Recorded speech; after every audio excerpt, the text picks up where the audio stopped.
ઈષ્ટદેવ ભગવાન શ્રી હરિ તેમજ આપ સર્વ વાલા મિત્રો, ભાઈઓ, બહેનો, બાળકો, વડીલો અને સર્વ મોક્ષભાગી જીવાત્માઓ, આપણે ગઈકાલે ભારતના એક મહાન સંત શ્રી તુલસીદાસજી મહારાજની જીવન કથા સાંભળી રહ્યા હતા. એમનું બાળપણ કેવી રીતે વીત્યું એ બધી જ કથા આપણે જોઈ ગયા. હવે એમને રામચરિતમાનસ જે લખવાની શરૂઆત કરી ત્યાં સુધી આપણે ચર્ચા વિચારણા કરેલી. તો હવે આપણે આગળ સાંભળીએ કે રામચરિતમાનસ કેવી રીતે લખવામાં આવેલું, ક્યારે લખેલું. તો વાલા મિત્રો, ગોસ્વામીના ચરણે નમીને આપણે એમની પ્રાર્થના કરીએ કે એમની જેવા આપણને ગુણો આવે. ભગવાન રામનું ચિંતન કરી તુલસીદાસ તે દિવસે પવિત્ર સ્થાનમાં રહી શ્રી રામચરિતમાનસ લખવાનું એમને શરૂ કર્યું. સંવત 1631 ચૈત્ર સુધી 9 એટલે કે રામનવમી. એ રામનવમીના શુભ દિવસે રામકથા લખવાની શરૂઆત કરી. આરસામાં અન્નનો ત્યાગ કર્યો, કેવળ દૂધ પાણી પર રહેવા લાગ્યા. મંગળવારનો એ મંગળમય દિવસ રામકથા લખવાની શરૂઆત કરતી વખતે એમણે ભગવાન શ્રી રામ તેમજ હનુમાનજી મહારાજ એમને પ્રણામ કર્યા. ત્યારબાદ હનુમાનજીએ પ્રગટ થઈને તેમના ઉપર આશીષનો અભિષેક કર્યો. હનુમાનજીના પવિત્ર કાર્યમાં સાથ પુરાવા શંકર પાર્વતી, ગણપતિ દાદા, માતા સરસ્વતી, ઋષિ નારદ, શેષ, સૂર્ય, શુક્રાચાર્ય, બૃહસ્પતિ પણ આવ્યા. આ રામચરિતમાનસને પૂરું કરવામાં 2 વર્ષ 7 મહિના અને 26 દિવસ વીતી ગયા. આમ સંવત 1633 માક્ષર સુધી પાશમના રોજ આ ગ્રંથ પૂરો થયો. શ્રી રામચરિતમાનસ પૂરા કર્યા પછી તરત જ ત્યાંથી કાશીમાં આવ્યા. ભગવાન વિશ્વનાથને રામચરિતમાનસ સંભળાવ્યું. ભગવાન ભોળાનાથે પ્રસન્ન થઈને રામચરિતમાનસ પર સહી કરી. પછી ગૌસ્વામી પ્રચારને અર્થે જનતા સમક્ષ મૂક્યું. ભાવિક જનતાએ પ્રેમથી રામચરિતમાનસની પ્રતોની નકલ કરવા માંડ્યા. ભાવિકો ખૂબ જ પ્રેમપૂર્વક મધુર કંઠે એની ચોપાઈના ગાન કરવા લાગ્યા. આ વાત ઈર્ષાળુ પંડિતોને ખૂબ ખૂંચી. એના કારણે 2 કારણ હતા. એક, એમની આજીવિકામાં મોટો કાપ પડતો. બીજી, હિન્દી ભાષામાં શાસ્ત્ર રચતા સંસ્કૃતને જાણકારોના માન અકરામ ઓછા થવાનો ભય. આ વાત ઉડતી અને ડામવા કાશીના ધર્મ ધુરંધરો પંડિતો ભેગા થયા. નક્કી કર્યું કે રામચરિતમાનસની મૂળ હસ્તપ્રત જ આપણે ચોરી લેવી અને એમનો નાશ કરવો. પછી તેનો પ્રસાર ક્યાંથી થવાનો? નિધુઆ અને શીખુઆ નામના 2 અઢંગ ઉઠાગરવીરોને એમણે આ કામ માટે તૈયાર કર્યા. ઇનામની લાલચમાં લપટાઈને આ બંને જણા અડધી રાત્રે ગૌસ્વામીના ઘર પાસે આવ્યા. જોયું તો ત્યાં 2 રક્ષકો ઊભા હતા અને એમની ચોકી કરતા હતા. એ રક્ષકોના દર્શન થતા જ મનમાંથી ચોરીની ભાવના લુપ્ત થઈ. એ બંનેને ગોસ્વામીના ચરણે પડી એમની સમક્ષ ખૂબ માફી માગી, યાચના માગી. ગોસ્વામીએ કહ્યું, તમે ખૂબ ભાગ્યશાળી છો કે રક્ષક રૂપે તમને મારા ભગવાન રામ અને લક્ષ્મણના દર્શન થયા. મારા જેવા વિરક્ત સાધુને ત્યાં વળી રક્ષકો કેવા હોય. આ પ્રસંગ પર ખૂબ ઊંડો વિચાર કરતા ગોસ્વામીને એમ થયું કે મારા માટે ભગવાન કેવો શ્રમ લઈ રહ્યા છે, મારા યોગક્ષેમની જવાબદારી એમને લીધી તો પછી શા માટે મારે ચિંતા કરવાની? આમ વિચાર કરી ગોસ્વામીએ પોતાની પાસેનું સર્વસ્વ, જે એની પાસે જે બધી વસ્તુઓ હતી, એ ગરીબોને વહેંચી દીધી. પંડિતોના આ કાવતરા પછી મૂળ પ્રત આગી પાછી ન થઈ જાય એટલા માટે ટોડરમલને ત્યાં ગોસ્વામીએ તે મૂકી. રામચરિત માનસની બીજી પ્રત ઉતારી જનતામાં પ્રસાર કરવા લાગ્યા. માતૃભાષામાં લખાયેલ રામકથા જનતાએ ઉમળકાભેરે વધાવી. જેમ જેમ ગોસ્વામીની કીર્તિ વધતી ગઈ તેમ તેમ કાશીના પંડિતો વધુ ને વધુ બળવા લાગ્યા. અસલ પ્રત ચોરાવામાં નિષ્ફળ ગયા ત્યારે બીજો દાવ એમને અજમાવ્યો. કાશીના ઈર્ષાળુ પંડિતોએ વેંકટેશ્વર નામના એક તાંત્રિકને બાંધ્યો.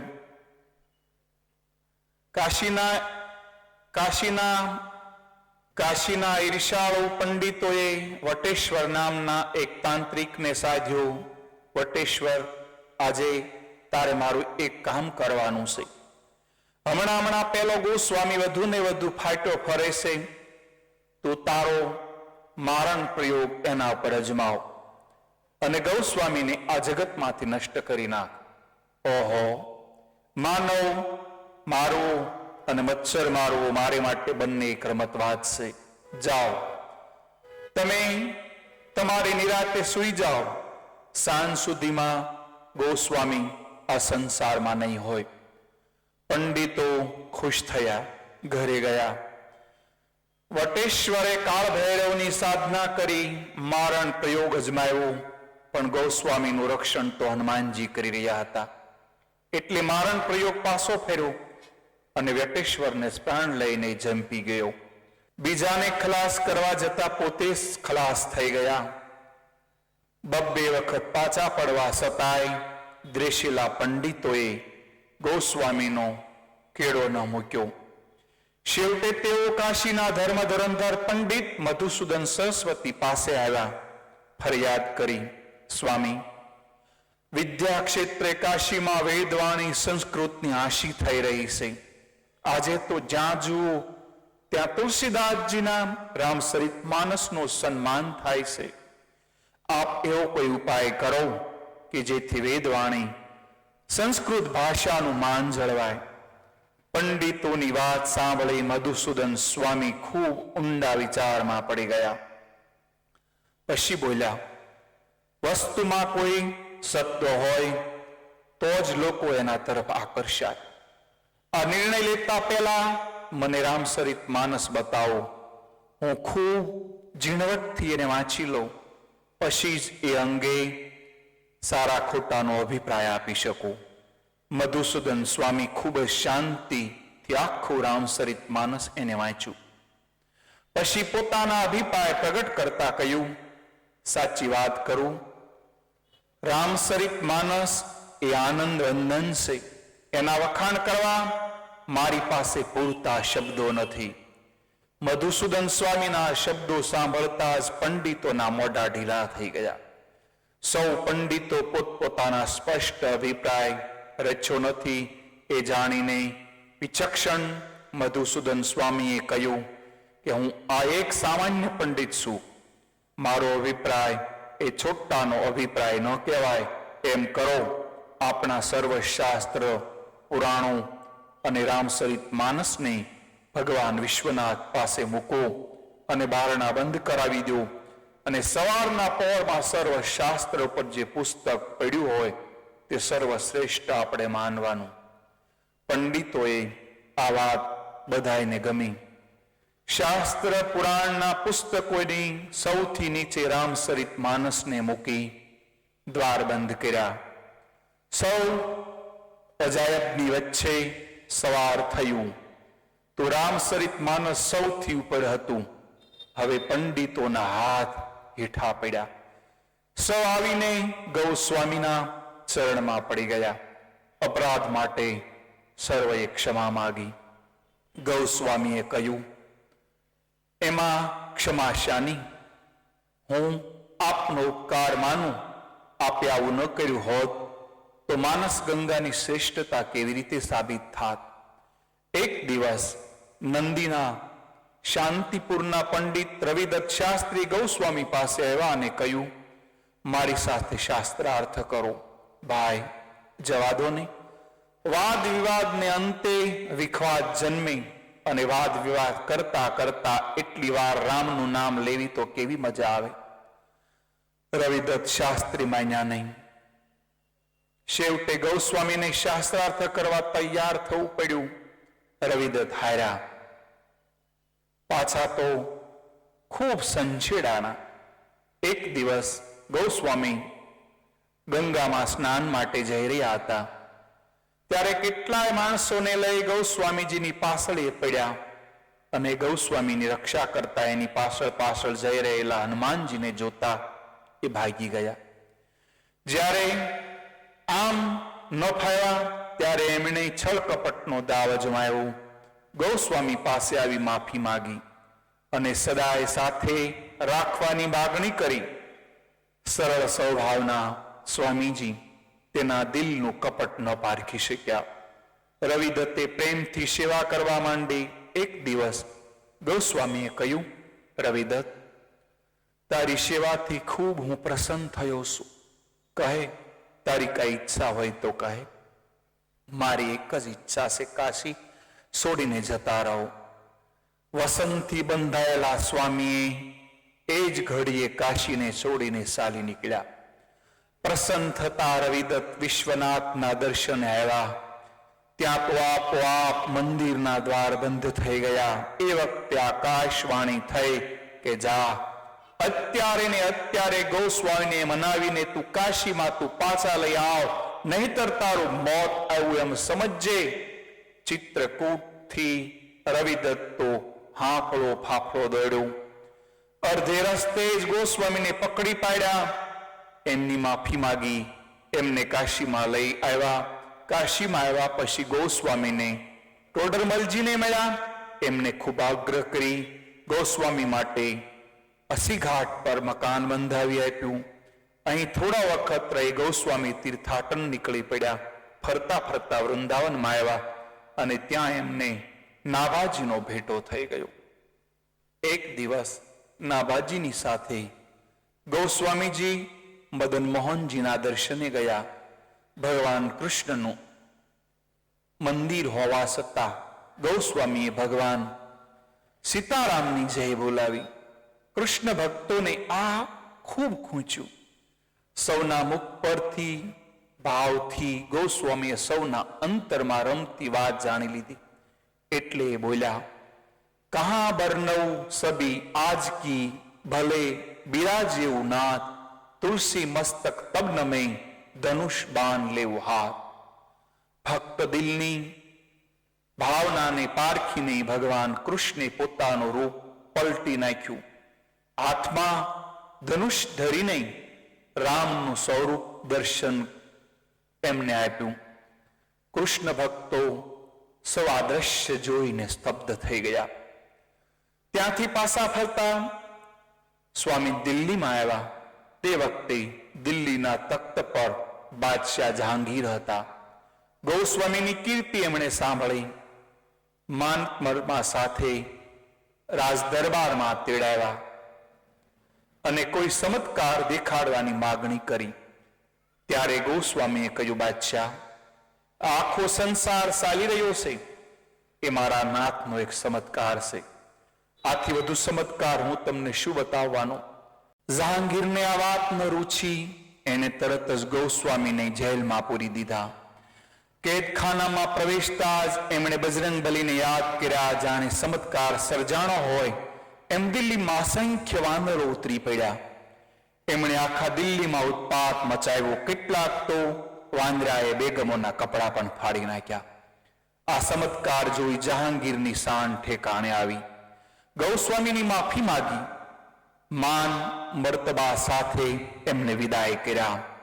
એક દિવસ ગૌસ્વામીજી ગંગાને કાંઠે ઉભા ઉભા કપડા બદલી રહ્યા હતા. બાજુમાં એક વેશ્યા ઉભેલી હતી. સંતના દર્શન કરતા જ એના અંતરનો અંધકાર દૂર થવા લાગ્યા. એવામાં સ્વામીજીના 2 છાંટા એમના ઉપર પડી ગયા. ગુરુ પ્રસાદી માની એણે એનો સ્વીકાર કર્યો અને તે જ દિવસથી પોતાના નિજ નીચ ધંધો એમને છોડી દેવાનો સંકલ્પ કર્યો. ગૌસ્વામીને ચરણે પડી એમણે પૂછ્યું, હે દેવ, મારા જેવી પતિતાનો ઉદ્ધાર તો થશે ને?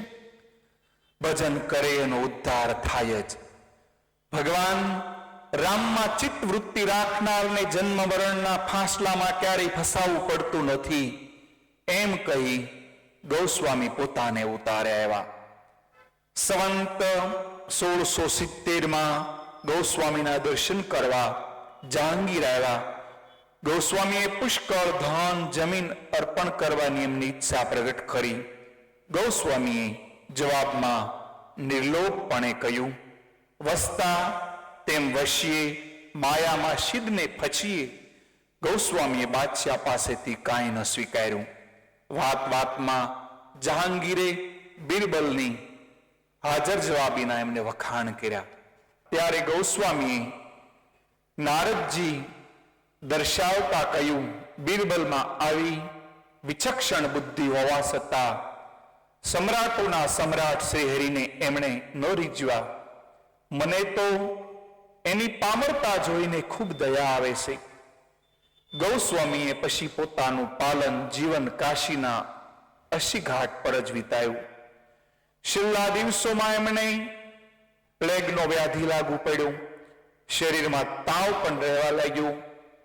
બગલમાં ગાંઠ નીકળી, હાથમાં પીડા શરૂ થઈ.